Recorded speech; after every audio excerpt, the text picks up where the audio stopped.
Our own Joe Turner created a list of 5 WWE wrestlers who could thrive in AEW. These are guys, these are not just your, oh yeah, John Cena or The Undertaker. No, these are like guys that are kind of on that mid-card, lower card that are just not getting a fair shake in the WWE, that if they came over to AEW, they could be stars. No question about it. Now, AEW gets some criticism over their reliance on ex-WWE stars, which I think they did in the beginning. I think they're going to start to pull away from that because they were trying to draw some WWE fans in there. But there's no denying that certain wrestlers have used AEW's platform to bring new layers and creative depths to their characters. Sure, some haven't been utilized to their full potential, but for every Shawn Spears, there's a Jon Moxley, PAC, and Brodie Lee. And perhaps most importantly, these new and improved versions are being used to elevate lesser-known talents to the same level. And certainly there are many underused stars in WWE who may be better suited to AEW. Here are the 5 biggest names we think would thrive in All Elite Wrestling. Number 1, Aleister Black. One of the staples of NXT during its golden years, Aleister Black has superstar written all over him. It's no secret that Aleister's main roster run in WWE has nothing been short of embarrassing, with any momentum immediately halted when Michael Cole referred to the occult practicing martial artist Badass as dark and moody. But over in AEW, Aleister's MMA-inspired chops combined with his aerial style would be a great addition to the roster, with very few wrestlers in AEW sporting a similar approach. He looks the part, he plays the part, and with his wife Zelina Vega recently leaving WWE on bad terms, who knows what Black's future might hold. Number 2, Ember Moon. With her dominating presence and impressive physicality in the ring, Ember Moon might be one of the most misused stars in WWE over the past 5 years. Moon came to prominence during the era when Charlotte Flair, Becky Lynch, and Alexa Bliss were hitting their peak, which meant Moon took something of a backseat to these megastars. While Moon shone whenever the opportunity arose, the main event caliber women on the roster continually overshadowed her. Plus, then she got hurt, and then she was out for a while. But in AEW, Ember Moon could be a game changer to their admittedly struggling women's division. She's got a ferocious look and lends itself well to either a face or heel, and her in-ring style would gel well with the likes of Nyla Rose, Abaddon, and Serena Deeb. I think she was definitely, as soon as she went up to the main roster, I was like, you're done. And she's been done ever since. Did get injured and was out for a little while, but Ember Moon, definitely somebody that would do well in AEW.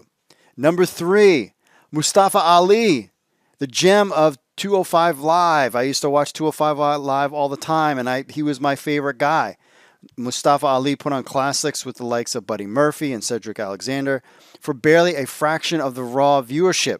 Now the leader of the anti-authority group Retribution, Ali rarely puts on classics now and instead cuts kayfabe blurry promos about his lack of direction in WWE. AEW undoubtedly has the most impressive cruiserweight division of any promotion, so Ali would be a natural fit amongst the Bucks, Rey Fenix, TH2, and Sammy Guevara, just to name a few.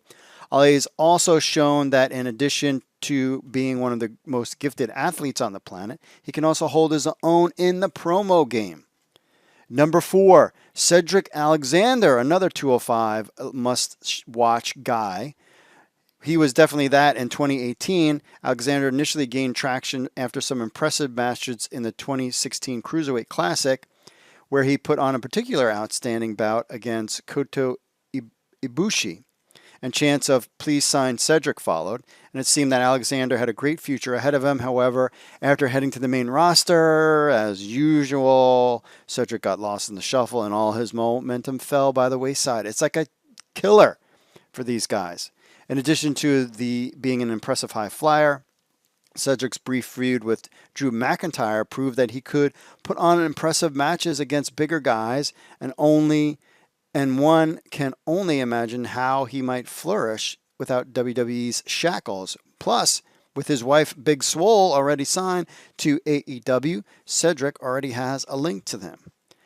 Here is the final one, and a little bit of a stretch, but this would really be one of the biggest guys AEW could bring, and that is Randall Orton, a.k.a. Randy Orton.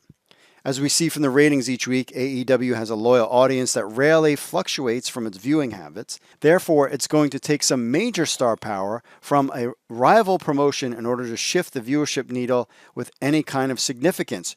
Randy Orton is a WWE lifer and probably makes more money than any other promotion could ever offer him. However, that's why a surprise move to AEW would cause a systemic shift in the wrestling landscape. The iconic visual of the discreet RKO out of nowhere has become part of wrestling lore and would be the perfect way to pull off a surprise debut in front of an unsuspecting crowd. The pop would be magnificent. As we've seen from his recent feuds with Edge and Drew McIntyre, Randy can still go when the ring time is called. Sure, it's a pipe dream, but weirder things have happened in wrestling history. He was using AEW a little bit to negotiate with WWE, and I think they paid him a ton of money, so this one is definitely far-fetched.